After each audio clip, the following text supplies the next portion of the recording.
샬롬 샬롬 샬롬 샬롬. 하나님 사랑합니다. 여러분 주 안에서 사랑합니다.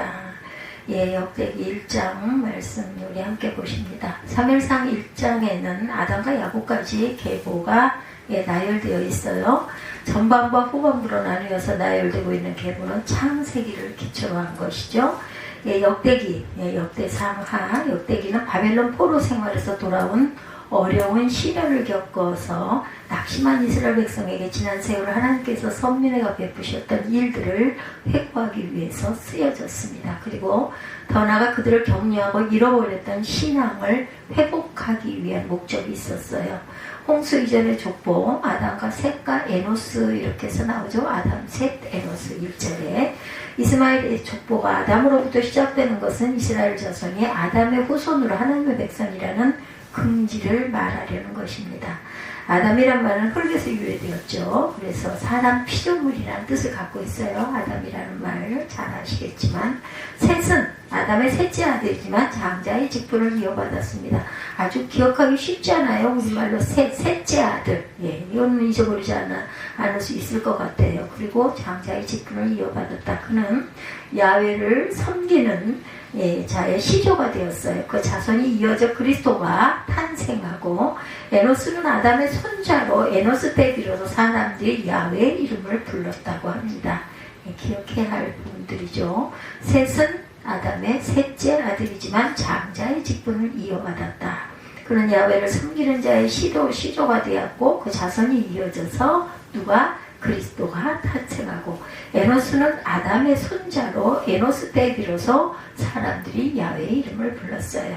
인류의 시조 아담입니다. 로마서 5장 12절에 그러므로 한 사람으로 말미암아 죄가 세상에 들어오고 죄로 말미암아 사망이 들어왔나니 이와 같이 모든 사람이 죄를 지었으므로 사망이 모든 사람에게 이르렀느니라.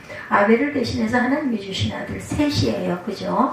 창세기 4장 25절에 아담이 다시 자기 아내와 동침하며 그가 아들을 낳아 그 이름을 셋이라 하였으니 이는 하나님이 내게 가인이 죽인 아벨 대신에 다른 씨를 주셨다 합니다.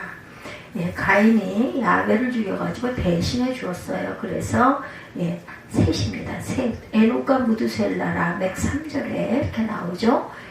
에녹, 무두셀라, 라멕. 에녹은 엘리야와 함께 구약에서 죽음을 보지 않고 하늘로 올라간 인물로 유명하죠. 일평생 하나님과 동행한 아주 경건한 신앙인이었다고 그러죠. 또 무두셀라는 에녹의 아들로 인류 역사상 최장수의 인물입니다. 그가 죽던 해 곧 그의 손자 노아가 600세 되던 해에 홍수 심판이 일어나죠. 그리고 라멕은 구속사의 큰 흐름을 이어가는 경건한 신앙의 소유자였습니다. 하나님과 동행한 에녹에 대해서 창세기 5장 24절에 에녹이 하나님과 동행하더니 하나님이 그를 데려가심으로 세상에 있지 아니하였더라. 노아의 아비 라멕에 대해서 창세기 5장 30절에서 31절입니다. 라멕은 노아를 낳은 후 595년을 지내며 자녀들을 낳았으며 31절에 그는 777세를 살고 죽었더라 이렇게 나와 있어요. 노아의 아버지 라멕이 777입니다.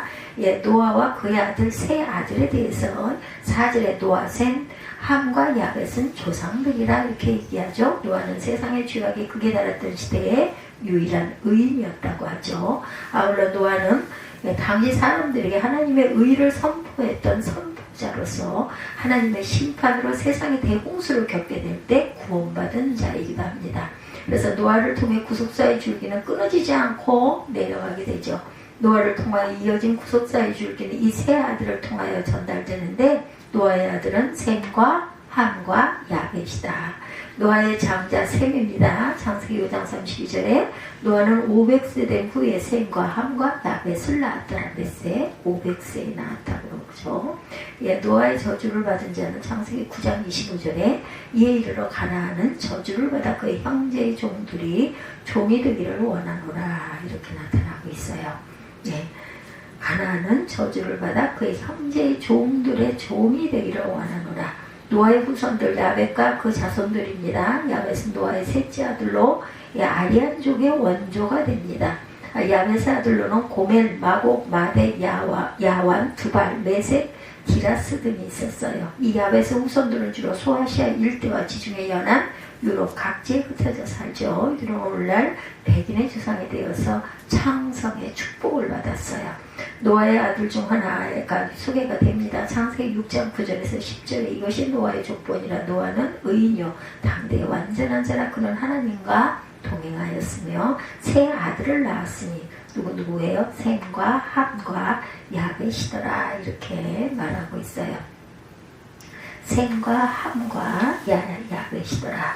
예, 백성의 근원 창세기 9장 18구절에 밤주에서 나온 노아의 아들들은 셈과 함과 야벳이며 함은 가나안의 아버지라. 또한 19절에 보면 창세기 9장 19절에 보면 노아의 이 세 아들로부터 사람들이 온 땅에 퍼졌다 이렇게 말하고 있죠. 함의 자손들에 대해서 8절에 말씀합니다. 함의 자손은 구소와 미스라임과 북과 가나안이요. 함은 노아의 둘째 아들로 아들 넷을 두었어요. 함의 자손들은 고대 매우 번창하여서 애굽, 에티오피아 등 대국을 형성하기도 했으나 훗날 열등국으로 전락하거나 식민지화되고 맙니다. 이들은 가나안과 애굽을 위시한 아프리카 각지에 흩어져 살았고 흑인종의 조상이 되어서 종의 저주를 받습니다. 대홍수를 피한 노아의 아들들이죠. 창세기 7장 7절에 노아는 아들들과 아내와 며느리들과 함께 홍수를 피하여 방주에 들어갔다 이렇게 증거하죠. 니무롯에 붙인 구스에 대해서 창세기 10장 8절에 구스가 또 니무롯을 낳았으니 그는 세상의 첫 용사라. 엄청난 거인이었죠. 셈의 후손들에 대해서 17절에 증거합니다. 셈은 노아의 장자로 10명의 아들을 두었어요. 17절 볼까요? 셈의 자손은 엘람과 아스루와 아르박삭과 룻과 아람과 우수와 훌과 게델과 메색이라 이렇게 말하고 있습니다. 네, 그 축복은 셈의 후손으로 믿음의 조상 아브라함이 태어났어요. 그죠? 구세주이신 예수님도 셈의 후손으로 이 땅에 오십니다. 예, 아비의 축복을 받은 그 셈입니다. 창세기 9장 25, 6절에 이에 이르되 가나안은 저주를 받아 그의 형제의 종들의 종이 되기를 원하노라 하고 또 이르되 셈의 하나님 야훼를 찬송하리로다. 가나안은 셈의 종이 되고. 아브라함의 조상은 누가복음 3장 36절에 그 위는 가이나니요 그 위는 아박사시요 그 위는 셈이요 그 위는 노아요 그 위는 레멕이요 이렇게 말하고 있습니다. 셈 다음에 노아와 레멜이 태어나죠. 아브라함의 후손들에 대해서 28절에 증거합니다. 아브라함의 자손은 이삭과 이스마엘이라 이렇게 말씀하고 있어요. 하나님께서 노아의 자손들 중에 셈의 자손 중에 아브라함을 택하시죠. 그래야 심히 번성하리라는 하나님의 약속대로 아브라함의 후손들은 도처에서 축복을 받았어요. 창세기 16장 11절에서 16절까지 증거합니다. 이스마엘은 비록 아브라함이 86세의 고령에 난 귀한 아들이었지만 바울의 표현대로 육체를 따라 난 자였다. 이스마엘 사레의 남편이기도 하죠. 창세기 11장 29절에 아브라함과 나흘이 장가들었으니 아브라함의 아내 이름은 사레며 나흘의 아내의 이름은 멜간이니 하란의 딸이요 하란은 밀가의 아버지며 또 이스가의 아버지더라. 여종에게서 났어요. 창세기 16장 4절에 아브라함이 하갈과 동침하였더니 하갈이 임신하며 그가 자기 임신함을 알고 그 여주인을 멸시하죠. 예, 그래서 이삭과 에서의 후손들에 대해서 34장 34절과 5절에 기록하고 있습니다. 34, 5절 보죠. 아브라함이 이삭을 낳았으니 이삭의 아들은 에서와 이스라엘이더라. 야곱이죠. 에서의 아들은 엘리바스와 루엘과 여우스와 알람과 고라요. 엘리바스의 아들은 대만과 오발과 스비와 가담과 그나스와 김나와 아말렉이요. 루엘의 아들은 나와과 세라와 삼마와 미사요. 이렇게 증거하고 있어요. 예, 그래서 에서는 아버지 이삭의 예언대로 황폐한 땅에서 살며 에돔 족속의 조상이 되죠. 예, 이삭은 에서와 야곱이라는 두 아들을 낳아서 야곱을 선택하셔서 이삭의 후예가 되게 하십니다. 에서의 아들들은 엘리바스와 루엘과 여우스와 알람과 고라라. 아브라함이 노년에 얻은 아들 이삭입니다. 사라가 임신하고 가나안에 말씀하신 시기가 되어 노년의 아브라함에게 아들을 낳으니 창세기 21장 3절에 보면 아브라함이 그에게 나타난 아들고 사라가 자기에게 난 아들을 이름하여 이삭이라 하였고 사냥을 아주 좋아해서였죠. 창세기 25장 27절에 그 아이들이 장성함에 에서는 익숙한 사냥꾼이었으므로 들사람이 되고 야곱은 조용한 사람이었으므로 장막에 거주하였다. 성품이 정반대 성품의 형제가 이렇게 나옵니다. 그래서 역대상 1장에서 우리는 인류의 시조인 아담에서부터 야곱까지의 족보를 살펴보았어요. 각 사람의 이름에는 인생이 내포되어 있고 아주 이름이 중요합니다. 그 인생은 그 사람만이 살다가 삶이 내포되어 있다. 우리는 이러한 족보를 통해서 다시 한번 인간의 삶의 엄숙성과 신성함을 깨닫고 의인의 삶과 같은 인생을 살아가도록 힘써야 되겠다. 그래서 이름이 제가 중요하다고 늘 강조를 해요. 이름을 그냥 무심히 지었거나 또 믿음이 없을 때 지었거나 그냥 중요하게 생각하지 않았는데 깨달았을 때는 요즘에는 뭐 자유롭게 계명이 되니까 계명을 해서라도 그 시점부터라도 열심히 사람들이 부르라고 있는 이름이잖아요. 많이 불러줌으로 인하여 그 사람 인생 속에 귀한 영향을 끼치게 하는 것 굉장히 중요하죠. 우리 입술의 고백이 아주 중요합니다. 역대상과 역대하의 말씀은 이스라엘의 역사를 세속적인 관점에서가 아니라 역사의 참 주인 되신 하나님의 관점에서 조명하고 있는 구속사적인 역사서입니다. 그 역대상의 처음 몇 장들은 순전히 족보로만 가득 차 있어요. 오늘 본문 1장에서 그 중에 아담에서부터 이스라엘까지 즉 야곱까지 이르는 족보를 기록하고 있습니다. 여기서 우리는 특이한 점을 두 가지 발견합니다. 우선 보통 족보에는 그저 조상에서부터 시작하여 그 자자손손으로 순서대로 빠짐없이 기입하는 것이 보통인데 역대상 1장에 기록된 족보에는 주로 혈통에서 벗어난 비주류 종족의 족보가 포함되어 있다는 것이 중요하고 특징입니다. 그것만 해도 이상한 족보라고 할 수 있는 더욱 이상한 것은 그런 불신앙의 자손에 관한 족보가 양적으로 훨씬 더 많이 기록되어 있다는 것. 그렇다면 그 소수의 족보에는 도대체 무엇이 포함되어 있기에 그처럼 절대적인 다수를 젖히고 구속사의 주류가 될 수 있었던 것일까? 그것은 장과 세월의 흐름과 수많은 세대의 교체 중에도 산처럼 변하지 않는 두 가지 정통 가문을 계속해서 이어가고 있죠. 1장 5절에서 23절의 비주류 족보들이 쭉 나와요. 그런데 그 이하 5절부터 23절까지는 노아의 세 아들 셈과 함과 야벳의 뒤를 잇는 족보가 나오고 거기에는 4절 이전과는 완전히 대조된 내용들로 가득 채워집니다. 나중에 24절로 27절에 보면 셈, 아르박사, 셀라, 에멜, 벨렉, 루, 수룻, 나홀, 데라 아브람 곧 아브라함이라고 셈에서부터 아브라함에 이르는 족보가 나타나고 있는데 이것은 바로 1절부터 4절까지 나왔던 것과 똑같이 간결한 패턴으로 똑같은 신앙의 계보로 연결돼서 나가고 있는 내용이 증거되어 있습니다. 그렇다면 그 정통신앙에 계승된 족보사의 5절 이하 23절의 내용이 끼어들어 있는 것은 이 부분이 바로 비주류, 불신앙적인 후손들이 이어진 족보임을 알 수가 있죠. 야벳의 후손 중에 나타나는 비주류, 그 중에서도 우선 1장 5절에서 7절에 야벳의 자손들을 언급하고 있어요. 5절에서 7절 다시 한번 보죠. 야벳의 자손은 고멜과 마곡과 마데와 야윈과 두발과 메섹과 디라스요. 고멜의 자손은 아스그나스와 디박과 도갈마요. 야완의 자손은 엘리사와 다시스와 기띔과 도나딤이더라 라고 말하고 있어요. 도나님이더라. 기록됩니다. 이들의 헬라 민족, 러시아 민족, 컬트족, 아르메나인 그족 등 우리가 색사를 통해 알고 있는 유명한 민족들의 조상이 됩니다. 그렇지만 그 이름들 중에 의미심장한 것은 바로 마곡, 두발, 메색 등의 이름들을 보셨을 거예요. 에스겔 38장 2절에 보면 이 자손들이 장차 말세에 적그리스도와 연합하는 세력이 될 것이라고 예언되어 있습니다. 에스겔 38장 2절 한번 찾아볼까요? 에스겔 38장 2절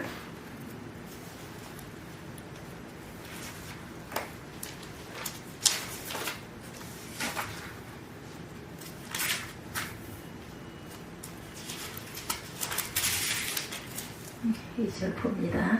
인자야 너는 마곡 땅에 있는 로스와 메섹과 두발왕 곧 고객의 얼굴을 향하고 그에게 예언하여 이르기를 주 야훼께서 이같이 말씀하시기를 로스와 메섹과 두발왕 고가 내가 너를 대적하여 너를 돌이켜 갈고리로 내 아가리를 꿰고 너와 말과 그 마병 곧 온 군대를 이끌어내되 완전한 갑옷을 입고 큰 방패와 작은 방패를 가지며 칼 잡은 큰 무리와 그들과 함께 방파 투를 갖춘 바사와 구스와 북과 고멜과 그 모든 때 북쪽끝에 도갈마 족속과 그 모든 때 곧 많은 백성의 무리를 너와 함께 끌어내리라 이렇게 말씀하고 있어 이렇게 나오죠.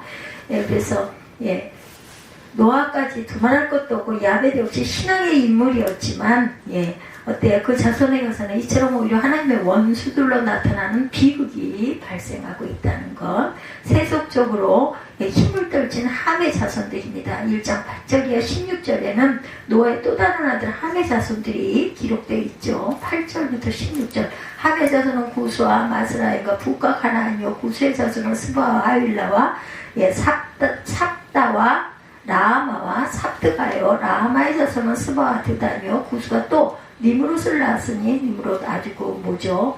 굉장히 거인이라고 그러죠. 세상에서 첫 영걸이며 미스나임은 두딤과 아나님과 르하빔과 납두림과 바드루심과 가슬루힘과 갑도림을 낳았으니 블레셋 종족은 가슬루힘에게서 나왔으며 가나안은 마다를 시몬과 헷을 낳고 또 여부스 종족과 아모리 종족과 기르가스 종족과 히비 종족과 알가 종족과 신 종족과 아루앗 종족과 스말 종족과 하맛 종족을 낳았더라. 셈의 자손은 엘람과 아수르와 아르박삭과 룩과 아람과 우스와 훌과 게델과 메색이라. 아르박삭은 셀라를 낳고 셀라는 에벨을 낳고 에벨은 두 아들을 낳아 하나의 이름은 벨렉이라 하였으니 이는 그 땅에 그때 땅이 미었으며 그의 아우의 이름은 욕단이며 욕단이 알모닥과 셀렉과 하살마역과 예라와 하도람과 우실과 디글라와 에발과 아비마엘과 스바와 오빌과 하윌라 요밥을 낳았으니 욕단의 자손은 이상과 같으니라. 센 아르박산 셀라 에벨 벨렉 르우 스루 나올 데라. 아브람 곧 아브람은 조상들이요. 이렇게 쭉 이어지죠. 그래서 그의 자손들이 걸어간 길은 10절에 있는 니므롯인 사람을 통해서 대표적으로 묘사가 됩니다. 우리가 해가 흘러가고 또한 새 한 해가 다가오는 이런 시간의 흐름 속에서도 우리가 결코 잃지 않고 변함없이 간직해야 할 가장 소중한 전통과 유산이 무엇인가를 우리가 함께 상고해 보아야 할 것 같아요.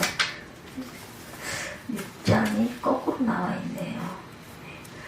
흘러가는 역사 속에서 바른 신앙의 교회를 통해서 변함없이 계승되어야 할 것, 하나님을 경외하는 신앙의 가문의 족보들입니다.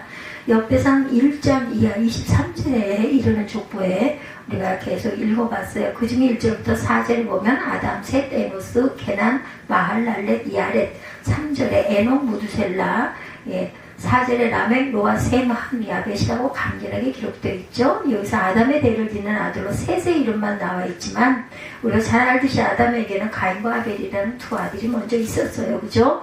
아벨은 가인에게 죽임을 당했고 그 후에 셋이 태어나는데 여기서 의도적으로 가인의 이름을 제외하고 오직 경건한 후손 아벨 대신 하나님께서 아담에게 주신 셋의 자손들만 기록되어 있는 것을 우리가 봅니다. 아벨이 경건한 신자였다는 사실은 야훼께서 아벨과 그 재물을 연락하셨다라는 창세기 4장 4절의 기록으로 우리가 알 수가 있고 그 아벨 대신에 신앙의 계보를 잇게 된 셋 역시 그의 시대 사람들이 비로소 야훼 이름을 불렀더라는 창세기 4장 26절의 말씀을 보아서 경건한 신앙의 인물이었음을 알 수가 있어요. 이어지는 계통에서 특별히 에녹은 평생 하나님과 동행했다.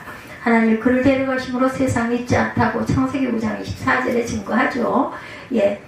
두말할 필요도 없는 모범적인 신앙이었다는 것을 우리가 알게 됩니다. 또한 그의 증손에 해당하는 노아는 온 세상이 죄악으로 관영했을 때에도 하나님 앞에 유일한 의인이고 당대의 완전한 자로 인정을 받을 만큼 믿음을 쫓는 의의 후사 히브리서 1장 7절에 증거하죠. 명성을 남깁니다. 히브리서 11장 7절입니다. 믿음으로 노아는 아직 보이지 않는 일에 경고하심을 받아 경외함으로 방주를 준비하여 그 집을 구원하였으니 이로 말미암아 세상을 정죄하고 믿음을 따르는 의의 상속자가 되었느니라. 이처럼 1절부터 4절까지의 내용은 하느님을 경외하는 신앙인의 정확하게 계승된 족보를 아담서부터 노아까지 기록하고 있다라는 거죠. 그리고 1장 5절에서 23절은 비주류의 족보들이 쭉 나와 있죠. 예, 그런데 그 이하 5절부터 23절까지 노아의 세 아들 셈, 함, 야벳의 뒤를 이어 족보들이 나옵니다. 거기에는 4절 이전과는 완전히 대조적인 내용들로 채워져 있는 것을 봐요. 나중에 24절에서 27절에 보면 셈, 아르박삭, 셀라, 에벨, 벨렉, 루, 수룩, 나홀, 데라, 아브람 곧 아브라함이라고 셈에서부터 아브라함에 이르는 족보가 나타나 있는데 이것은 바로 1절부터 4절까지 나왔던 것과 똑같이 간결한 패턴으로 똑같은 신앙의 계보로 연결되어 있는 내용임이 보여집니다. 그렇다면 전통 신앙이 계승된 족보사의 5절 이하 23절의 내용에 끼어들어 있는 것은 이 부분이 바로 비주류, 불신앙적인 후손들로 이어진 족보임을 증거하죠. 야벳의 후손 중에 나타나는 비주류, 그 중에 우선 1장 5절에서 7절 야벳의 자손들을 언급하고 있는데 그들의 이름이 고멜로부터 도다님까지 기록되어 있습니다. 그러니까 페이지가 바뀌어서 제가 한 번 더 다시 읽어요. 이들이 헬라 민족, 러시아 민족, 켈트족, 아르메니안족 등 우리가 세계사를 통해 알고 있는 유명한 민족들의 조상이 되고, 예, 그 이름 중에 의미심장한 것은 바로 마곡, 두발, 메색 등의 이름들인데 에스겔서 38장 2절 아까 말씀드린 대로 이 자손들이 장차 말세 적그리스도와 연합하는 세력이 될 것이라는 예언이 있는데 그대로 되죠. 노아까지는 두말할 것도 없이 야벳 역시 신앙의 인물이었지만 자손에 가서는 이처럼 오히려 하나님의 원수들로 나타나는 비극이 발생되기도 합니다. 세속적으로 힘을 떨친 함의 자손들 1장 8절 이하 16절에 노아의 또 다른 아들 함의 자손들이 기록되어 있죠. 함은 알다시피 노아로부터 이미 저주를 받은 패역한 아들이었고 그의 자손들이 걸어간 길은 10절에 있는 니무롯이라는 사람을 통해서 대표적으로 묘사되어 있다.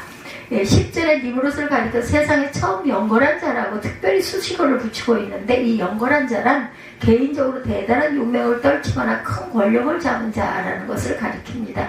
즉 함의 자손들은 이처럼 인간의 힘을 과시하고 권세를 추구하는 세속주의의 효시가 되었다. 바벨탑 사건에 동참한 셈의 자손들이죠. 6단 17절에서 23절까지는 셈의 자손들이 나타나 있어요. 아까 우리 읽었나요? 셈의 자손은 엘람과 아스루와 아르박삭과 룻과 아람과 우수와 훌과 게델과 메색이라. 아르박삭은 셀라를 낳고 셀라는 에벨을 낳고 에벨은 두 아들을 낳아 하나의 이름은 벨렉이라 하였으니 이는 그때 땅이 나뉘었으며 그의 아우 이름의 욕단이며 욕단이 알모닥과 셀렉과 하살마윗과 예라와 하도령과 우살과 다블라와 에발과 아비마멜과 스가와 오빌과 하윌라와 요밥을 낳았으니 욕단의 자손은 이상과 같으니라. 이렇게 말하고 있어요. 이거 읽어봐도 다 잊어버리지만 그래도 자꾸 읽어보다 보면 나중에 조금 익숙해집니다. 셈, 아르박삭, 셀랄, 에벨, 벨렉, 루, 수룩, 나흘, 데라. 아브람 곧 아브람은 조상들이요 아브람의 자손은 이삭과 이스마엘이라. 이스마엘의 족보는 이러한 그의 맏아들은 느바요시요 다음은 게달과 압부엘과 미삼과 미스마와 두마와 마사와 하닥과 데마와 여둘과 나비스와 게드마라. 이들은 이스마엘의 자손들이라. 31절까지 봤어요.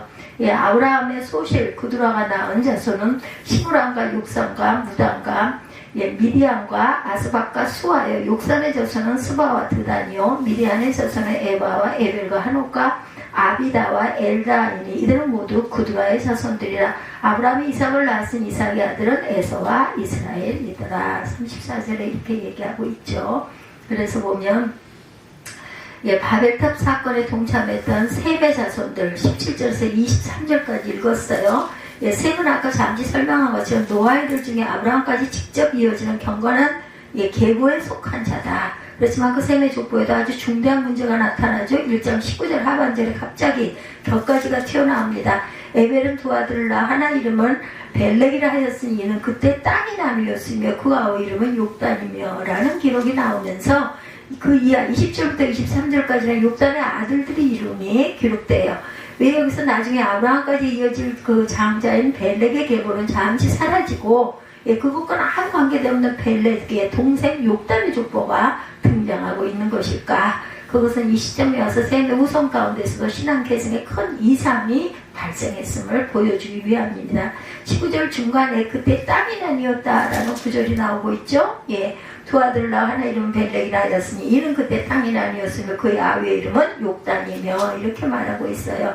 예, 이것이 바로 에벨에서의 벨렉으로 이어지는 시대에 바벨탑의 사건이 일어나면서 사람들이 전 세계로 흩어지게 된 것을 가리킵니다. 즉 하나님께 반역하면서 다시 홍수 심판 따위가 일어나도 온 지면에 흩어지게 되는 것을 막으면서 우리 이름을 온 세상에 퍼뜨리자는 교만한 바벨탑이 세워졌을 때 이 셈의 자손들 중에서도 그런 불신앙 운동에 빠져들어간 사람들이 있었던 것이다. 셈, 함, 야베스 아버지 노아는 당대 유일한 의인이라고 물론 경건한 자였죠. 그렇지만 바로 그 아버지와 함께 홍수 심판에서 구원을 받은 이 세 아들의 자손대에 와서 그죠? 예, 이렇게 변질된 그러한 제대로 신앙 계승이 이루어지지 못했다는 것을 우리가 보게 됩니다. 그런 중에 적그리스도에 속한 불신앙인이 태어나죠. 즉 야베스 자손, 그들 중에 세상적 힘만 자랑하는 세속주의자가 있었다. 즉 함의 자손, 이들 중에는 사람이 하나님의 위치까지 오를 수 있다고 자만하는 극단적인 하나님의 원수까지 나옵니다. 즉 셈의 자손, 이처럼 인류 역사가 계속되는 동안 신앙의 백성들과 불신앙의 백성들이 나누어지는 일은 끊임없이 계속 반복이 돼서 일어나죠. 아무리 부모 세대는 신앙을 잘 지킨 집안이라 해도 그 자녀들 중에는 불신앙인들이 나올 수 있고, 그렇게 되지 않고 신앙을 바로 이어받은 자녀라 할지라도 세월이 흐르면서 그의 후손들에게도 역시 불신앙의 무리들이 나타날 수밖에 없다. 즉 어떤 신앙의 가문에도 자자손손 단 한 명도 불신자가 생기지 않는 경우란 있을 수 없다. 이것은 교회사에도 똑같이 적용이 됩니다. 어느 한 교단이 바른 신앙의 전통을 받아 세워져도 역사가 흘러가면서 바로 그 안에서도 이단의 무리 불신앙의 배우자들이 끊임없이 일어나기 마련이다. 그러면 참된 교회는 그들과 갈라설 수밖에 없고 그렇게 해야 하는 것이 어쩌면 당연한 일이기도 하겠죠. 그렇지만 그런 격가지들 때문에 하나님의 구속사가 차질을 빚거나 하나님의 택함을 입은 선민이 끊기는 것은 결코 아니에요. 예, 불순종할 수 있죠. 왜냐하면 우리의 의지를 하나님께서 선택할 수 있는 선택의 의지를 주셨기 때문에 그럴 땐 또 어떻게 해요? 다른 사람을 대신 쓰십니다. 야훼 이름을 부르는 셋의 경건한 후손들은 창세기 때 보는 오늘의 일까지 오직 소수의 참된 교회를 통하여 끊임없이 계승되어 갑니다. 예, 절대 다수의 불신앙의 후손에도 불구하고 아담에서부터 아브라함까지 경건한 영적 혈통이 계속 이어진 것처럼 이제 한 해를 보내고 또한 새 해를 맞으면서 예수의 재림이 그만큼 가까워지고 있는 이 종말 시대도 역시 어때요? 바른 교회 운동을 통해서 야훼 하나님만이 유일하신 절대 주권자로 오시는 정통 신앙의 맥락이 이어지는 저와 여러분들이 되시기를 바랍니다. 교체되는 세대 가운데 하나님의 유업의 과정을 통해서 계속 상속되어 갑니다. 28절 이하 54절까지의 내용에서 이 사실을 확인할 수 있는데 그 중에서 28절과 34절에 보면 아브라함의 아들은 이삭과 이스마엘이라, 34절에 아브라함이 이삭을 낳은 이삭의 아들은 에서와 이스라엘이더라 라고 기록되어 있어요. 그래서 우리가 잘 아는 아브라함, 이삭 그리고 야곱까지 이르는 유명한 믿음의 조상 3대를 앞에 문단에서 보았던 아담에서부터 아브라함에 이르는 정통 족보의 경우와 똑같이 간략하게 기록되어 있습니다.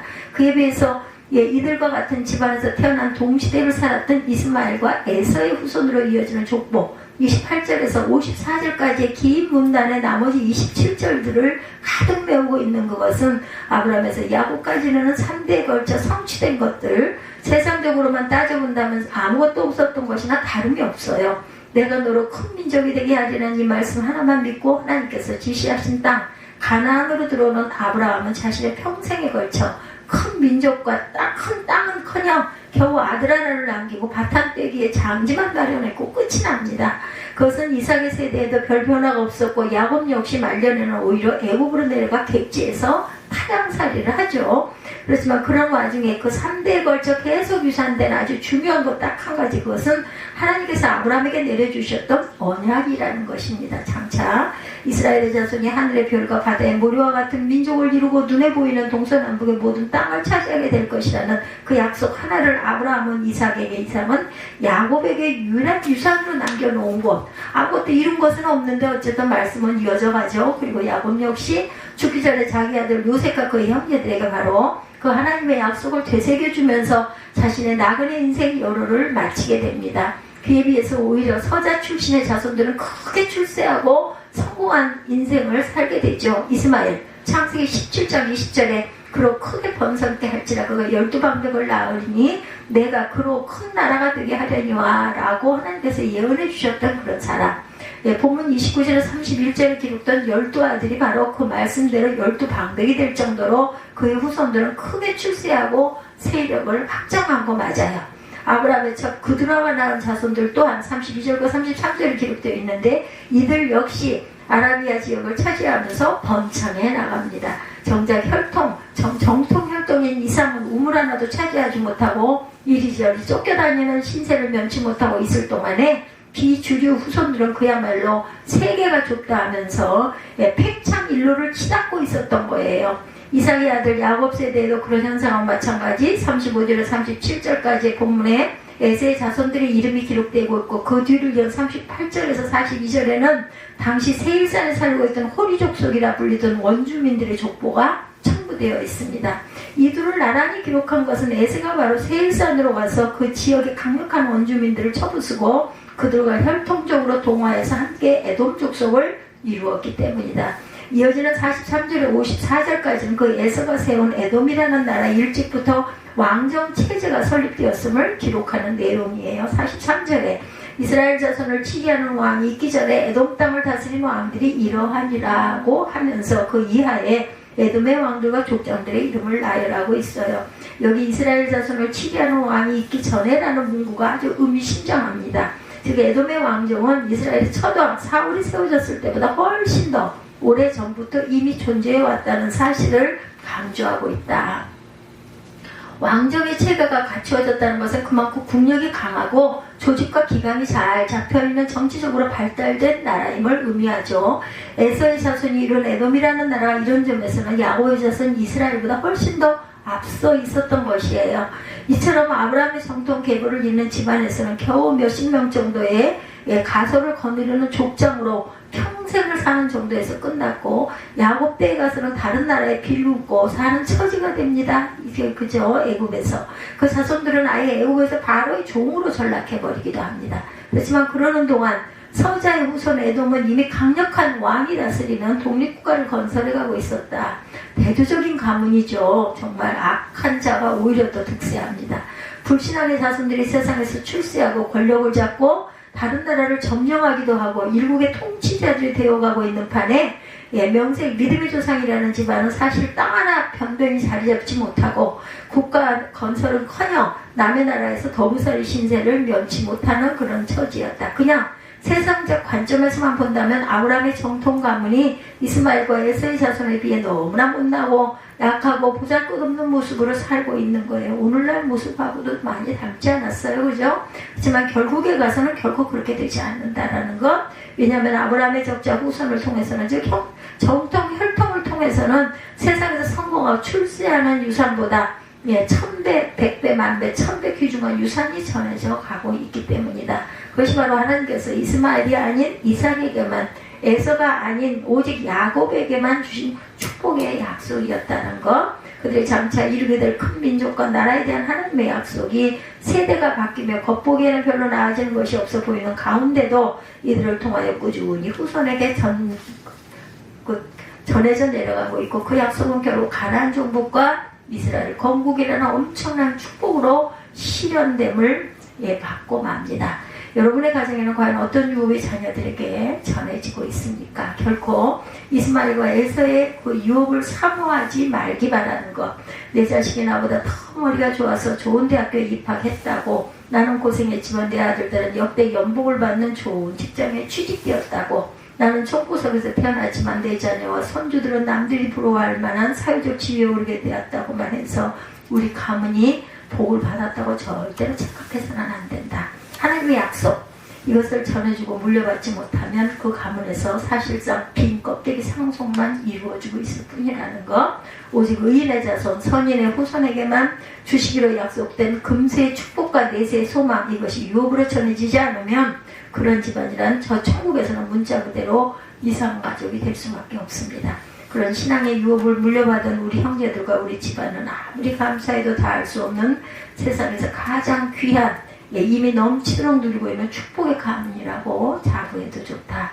오늘도 아브라함의 언약을 계속 유업으로 전해주는 가정이 있는가 하면 이스마엘의 출세만 지향하면서 자녀들을 복가되고 있는 부모에게 상속받는 날만 기다리는 집안도 또 있어요. 그렇죠? 선자는 그리스도의 왕국을 건설하고 14만 4천의 택자에 이어지게 되지만 후자는 장망성만 확장시켜서 지옥 가족만 늘고 있는 것은 아닌지, 해가 바뀌고 세대가 바뀌어도 영원히 변치 않을 최고의 축복인 하나님의 유업을 각자의 가정에서 대대로 이어가는 저와 여러분들 되시기 바랍니다.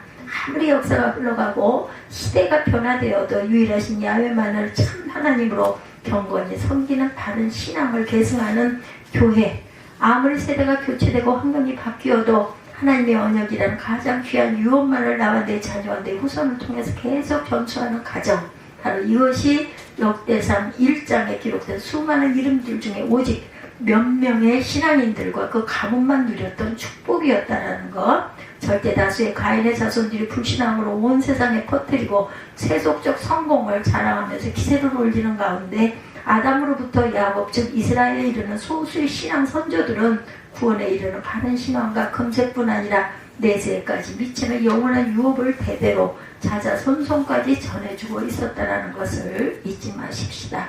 이 바른 신앙과 참된 유업을 우리 교회와 우리 가정을 통해 계속 지켜내고 전해 나아가야 되겠다. 왜냐하면 바로 이 두 가지, 교회와 여러분의 가정의 새뿐만 아니라 오고 올 미래 전체가 걸려있다라는 것. 우리 공동체가 더욱 부흥하느냐, 현대교회의 시조처럼 쇠퇴하고 마느냐 하는 문제는 오직 우리 교회가 살아계신 하나님을 두려워할 줄 아는 개혁주의 신앙을 끝까지 굳게 붙잡고 나아가느냐, 그렇지 않으면 놓치고 달려가느냐 있다라는 것. 저와 여러분의 가정이 진정 화목과 기쁨과 감사가 넘치는 지상 천국이 되느냐, 부모 자녀 사이에 욕이 오고 가고 싸움이 벌어지고 패가 망신을 당하느냐 하는 문제는 오직 그 집안의 가족들이 함께 기도하고 찬양하는 경건의 능력이 있느냐 없느냐에 달려 있습니다. 참된 신앙과 지금까지 우리의 가정을 통하여 계속 전해지고 있는 하나님의 유업이야말로 우리 가문이 소유하고 있는 최고의 가치고 은혜고 축복임을 깨닫고 감사드리는 귀한 신앙의 전통의 유산을 태산처럼 믿고 지켜나가는 성도들이 되시기를 주님의 이름으로 축복합니다.